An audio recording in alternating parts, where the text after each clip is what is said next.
ఐక్యత మాలల ఐక్యత మాలల ఐక్యత జై భీమ్ జై జై భీమ్ వర్ధిల్లాలి మాలల ఐక్యత వర్ధిల్లాలి వర్ధిల్లాలి వర్ధిల్లాలి మాలల ఐక్యత వర్ధిల్లాలి వర్ధిల్లాలి వర్ధిల్లాలి మాలల ఐక్యత వర్ధిల్లాలి వర్ధిల్లాలి. ఈరోజు మాలల సింహగర్జనకు సిద్దిపేట టౌన్ నుంచి దగ్గర 8 బస్సులు 20 కార్లతోటి భారీగా బయలుదేరడం జరిగింది.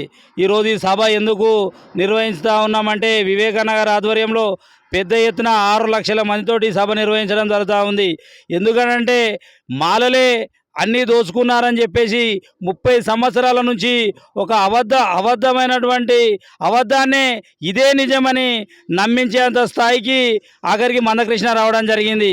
మేము ఒకటే హెచ్చరిస్తూ ఉన్నాము, మాలలము ఎప్పుడూ ఎవరిని మేము వ్యతిరేకించలేదు.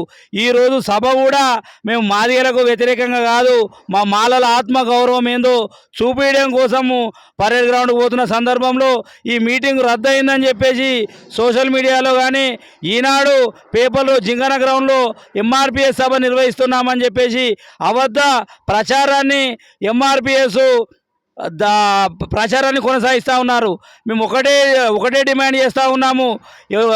కేంద్రంలో ఉన్నటువంటి నరేంద్ర మోడీ గారు కూడా చెప్తా ఉన్నాము, నువ్వు వర్గీకరణ చేస్తా అంటే నీ వాదన ఏందో నువ్వు చెప్పు. దొడ్డిదారిన సుప్రీంకోర్టు తోటి తీర్పిచ్చడం కాదు, నీకు దమ్ముంటే 341 ఆర్టికల్ను సవరించు, బిల్లు పెట్టు. ఆ బిల్లు ఎట్లయినా ఇది రాజ్యాంగ విరుద్ధం కాబట్టి ఇది కాదని చెప్పేసి దళితుల ఓట్లు ఎక్కడ పోతాయని చెప్పి దొడ్డిదారున తెలంగాణ ఆంధ్రాలు మాలామాదిగలకు కుట్ర పన్ని విడదీసి ఓట్లతోటి లబ్ధి పొందాలని చూస్తూ ఉన్నాము. ఎక్కడైనా సాగుతుంది కానీ తెలంగాణ ఆంధ్రాలో సాగదనేది మేము నిరూపిస్తున్నాము. ఈరోజు మాలల గర్జన ఏందో నువ్వు చూస్తే నరేంద్ర మోడీ కానీ రేవంత్ రెడ్డి కానీ మీరు మాలల ఓట్లతోటి గెలిచిన వాళ్ళు తెలంగాణలో ఎన్నడూ లేని విధంగా 9 మంది మాలలను గెలిపించి ఇలా మీ ప్రభుత్వం ఏర్పడడానికి మాలలే. ఆ విషయాన్ని మీరు మర్చిపోవద్దు రేవంత్ రెడ్డి గారు. ఒకవేళ అటు ఇటు మీరు వర్గీకరణ చేద్దామని చూస్తే మా 9 మంది మాలలు ఉపసంహరించుకుంటే నీ ప్రభుత్వం కూడా పడిపోతుందని నేను మాల మహానాడు పక్షాన తెలియజేస్తా ఉన్నాను. ఏదైతే ఈ ఎస్సీ వర్గీకరణ ఉందో ఇది భారత రాజ్యాంగానికే తూట్లు పొడిచినట్టు విధంగా ఉందని చెప్పేసి దీన్ని మేము తీవ్రంగా ఖండిస్తూ ఉన్నాము. సిద్దిపేట డాక్టర్ బిఆర్ అంబేద్కర్ మాల సర సంఘం మరియు ఉద్యోగుల సంఘం నుంచి వెళ్ళి వందలాదిగా మేము సిద్దిపేట నుంచి వెళ్ళి తరలి వెళ్ళడం జరుగుతున్నది. ఏదైతే ఈ వర్గీకరణ ఉందో దీన్ని మేము ఖండిస్తూ ఉన్నాము.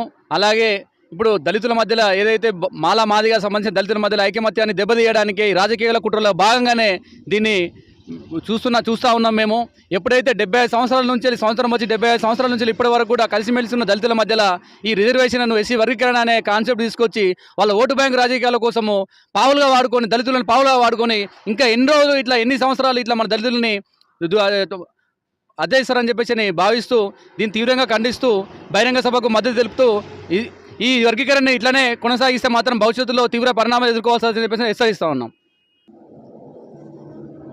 ఏదైతే రిజర్వేషన్ ఉన్నటువంటి ఏబిసిడి వర్గీకరణ అనేటువంటి అంశం పైన కేంద్ర రాష్ట్ర ప్రభుత్వాలు కేవలము వారి యొక్క విభజించు పాలించు అనే సిద్ధాంతంతో ముందుకొచ్చేసి ఏదైతే రానున్న రోజులలో వీళ్ళు సంఘటితమై ఏకమైతే మా యొక్క పప్పులుడుక అన్న ఉద్దేశంతోనే ఈరోజు మన యొక్క ఎస్సీ అనేటువంటి వర్గీకరణ అనేటువంటి అంశాన్ని తీసుకొచ్చి విభజించి పాలించు అనే సిద్ధాంతాన్ని తీసుకురావడం జరిగింది. ఇది మంచి పద్ధతి కాదు.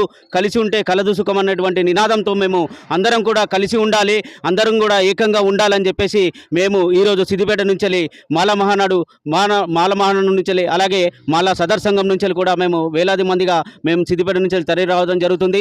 రాజకీయంగా మరియు అన్ని పార్టీలకు మేము హెచ్చరించి ఒకటే మాట చెబుతున్నాం, ఇది మంచి పద్ధతి కాదు. ఇది మీ యొక్క స్వార్థపూరితమైన రాజకీయాలకు మమ్మల్ని బలి చేస్తున్నారు. ఇది మంచి పద్ధతి కాదు అని చెప్పేసి చెప్తున్నాం. జై భీమ్, జై మాల. ఈరోజు మన మాల సింహ గర్జనకు సిద్దిపేట నుంచి వేలాదిగా తరలి వస్తున్నటువంటి మాల సోదరులకు మాల కుటుంబ సభ్యులందరూ కూడా ఈ సందర్భంగా మేము స్వాగతం తెలియజేస్తూ ఉన్నాము.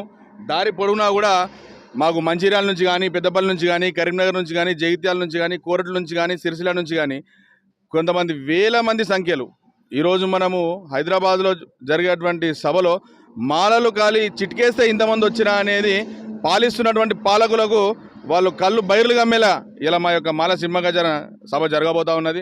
మరీ ముఖ్యంగా మా సోదరులైనటువంటి మాదిగ సోదరులు మీరు అర్థం చేసుకోవాలి, సుప్రీంకోర్టు జస్ట్ గైడ్లైన్స్ మాత్రమే ఇచ్చింది, ఇల్లలకంగానే పండగ కాదు. ఆ గైడ్లైన్స్లో ఏముందనేది కూడా 12 పేజీలు మీరు కులంకుశంగా గెజెట్ చదువుకుంటే అంబేద్కర్ రాజ్యాంగం ఏ విధంగా రాసిర్రు, ఏబిసిడి వర్గీకరణ దేనికి వేసిరు అనేది మీకు అర్థమవుతుంది సార్. మరీ ముఖ్యంగా 2011 సెన్సస్ ఆధారంగా మా మాలలైనటువంటి జనాభాను తక్కువ చేసి చూపించినటువంటి దొంగ చంద్రబాబు నాయుడు, దీనికి అంత ఆజ్యం పోసినటువంటి వ్యక్తి. 2011లో మా మాల సామాజిక వర్గానికి చెందినటువంటి కుటుంబ సభ్యులు కానీ జనాభా కానీ 15 లక్షలు ఉంటే సకల జన సర్వే అయిపోయినాక 1,00,000 మంది తగ్గినమాట. మేము తెలంగాణ వచ్చిన తర్వాత చూసుకుంటే మాకు పూర్తిగా ఈ రాష్ట్ర ప్రభుత్వాలపై గత పాలించిన పాలకులపై మా మాలలకు అన్యాయమే జరిగిందని చెప్పేసి మేము తెలియజేస్తా ఉన్నాము. మా మాలల కులగణన, మా మాలల జనాభా సంఖ్యను ముందు మీరు వైషమ్యాలకు పోకుండా లెక్క తేల్చండి. మా సంఖ్య ఎంత, మా బలం ఎంత. మరీ ముఖ్యంగా ఈ రాష్ట్ర ప్రభుత్వానికి కానీ కేంద్ర ప్రభుత్వానికి కానీ ఒకటే హెచ్చరిస్తూ ఉన్నాము, మా మాలలు ఏబిసిడి వర్గీకరణలో మమ్మల్ని సి కేటగిరీ కింద వేసారు. రేపు పొద్దున ఉద్యోగాల విషయంలో ఏ కేటగిరీలో ఉన్నటువంటి సామాజిక వర్గం వాళ్ళు, ఆ తెగల జాతి ఎక్కడున్నది, ఇక్కడ ఉన్నటువంటి గిరిజన ప్రాంతాల ఏరియాలో ఉన్నటువంటి మౌలిక వసతుల ప్రాంతంలో మాలలు కొంచెం చైతన్యవంతులు కాబట్టి వాళ్ళు సమాజంలో ముందు వరుసలో ఉండడంలో ఎటువంటి అతిశయోక్తి లేదు. కానీ కేవలం ఈ ఉద్యోగాలను ఏబిసిడి వర్గీకరణ చేయడం ద్వారా మాలజాతి బిడ్డలు ఖచ్చితంగా నష్టపోతారు. ఏ అనే వ్యక్తి లేకపోతే ఖచ్చితంగా అది బీకే వస్తుంది. సి అనే వ్యక్తి ఫుల్ఫిల్ అయ్యేంత వరకు నెక్స్ట్ డి ఖాళీ ఉంటుంది.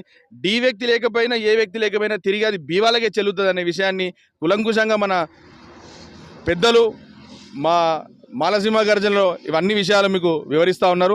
మరీ ముఖ్యంగా మా మాలజాతిలో ఉన్నటువంటి కవులు, కళాకారులు, రచయితలు, విద్యావంతులు, డాక్టర్లు, న్యాయవాదులు, సబ్బండ వర్గాలు చెందినటువంటి మా మాలజాతి బిడ్డలందరూ కూడా ఐకమత్యం కావాలి, చైతన్యం కావాలి. గ్రామాలలో జరుగుతున్నటువంటి విషయాలను విస్తృతంగా చర్చ చేయాలి. మనకు ఏ రకమైనటువంటి అన్యాయం జరుగుతుందో మా భావితరాలకు, మనం అన్యాయమైన పర్లేదని వచ్చే మన భావితరాలకు అన్యాయం జరగకుండా చూసే విధంగా మనం ఖచ్చితంగా చైతన్యపరచాల్సిన అవసరం ఎంతైనా ఉంటుంది. మనకు ఈ సభలకు ఎలాంటి ఎవరు మనకు రూపాయి ఇచ్చిన సందర్భంగా లేదు. స్వచ్ఛందంగా జోబులో ఉన్నట్టు రూపాయి ఇంట్లో భూ వండుకొని సర్ది కట్టుకొని వస్తున్నాము. స్వచ్ఛందంగా